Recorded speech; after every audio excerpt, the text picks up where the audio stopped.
Absolutely. So yeah, you guys, I mean, you guys know how things went in our neck of the woods. Obviously, we were Let's talk able. about it. Yeah, I He mean, said, we were "Let's talk able about it. Let's talk to about it, pick shall up we?"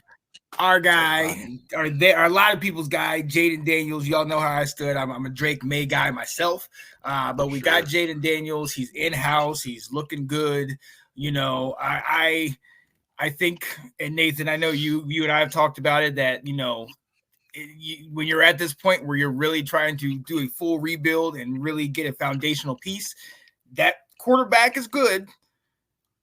For me, it's hard not to see RG3 2.0, but we'll see what happens. But honestly, for me, I would not have been upset if we went and shocked everybody and got our Penei Sewell and Joe Alt. Can You you know what I say it mean? again for those in the back that didn't hear you? Oh yeah, no, I said I would not have been upset if we got our guy Joe Alt with that pick. I know everybody's like, with number 2 pick, you got to get quarterback. But for me, you got to get a foundational piece. And if Jaden Daniels could be that, yes. But I think you would have been more secure picking the boring pick and getting a tackle. But that's neither here nor there, because one thing we did not have, and one thing we've started somebody new every single last 8 years is a quarterback. The 8th straight quarterback that's starting is going to be the new starting quarterback in Washington. Hopefully he can last more than a year. Hopefully they give him more than a year, because as we've seen, they don't necessarily give you all that time, but hopefully we're a little bit more stable now. After that, we get Jerzon Newton. He's going to be out for a little bit. Yeah, fractured, I think, his foot or something. Yeah, and he actually had hurt his other foot before. So and that's what happened to Fadarius Mathis that we got from Alabama a couple years back. So we really, I hate to think that we're cursed at that position, but we know Big John. It happens. Well, yeah, but at the same time, we know Big John Allen and Daron Payne. They ain't gonna be here forever. They're no spring chickens. They're getting older. Exactly. So that for me is kind of like, but that we see that now. But at that day, I was kind of like, okay, I like him because he can be a game changer on defense. Then obviously you go with we traded back with Philly, but we ended up getting 2 picks.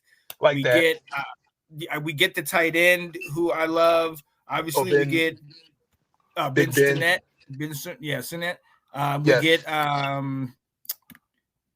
who else did we get after that? I know we got Luke McCaffrey after that. Mike Samerstill, the cornerback from Michigan. I think that's one of the best picks that we got in the draft. Very smart corner, a leader, great character guy. And a lot of these guys that we're getting are great character guys. I think 4 of these guys were all team captains on their team. So that's a complete turnaround to where we had things in years past. Get our tackle in Brandon Coleman from TCU. And in reality, we had 6 picks in the top 100. So I think we really did kind of good with that, ending with Christian McCaffrey's younger brother, Luke.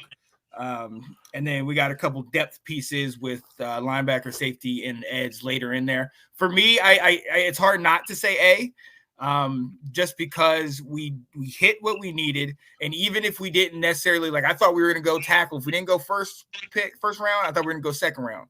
If we didn't do that, when we didn't do that and went to kind of the way we were, I was a little confused, but then I kind of saw some of the motion, how they were doing.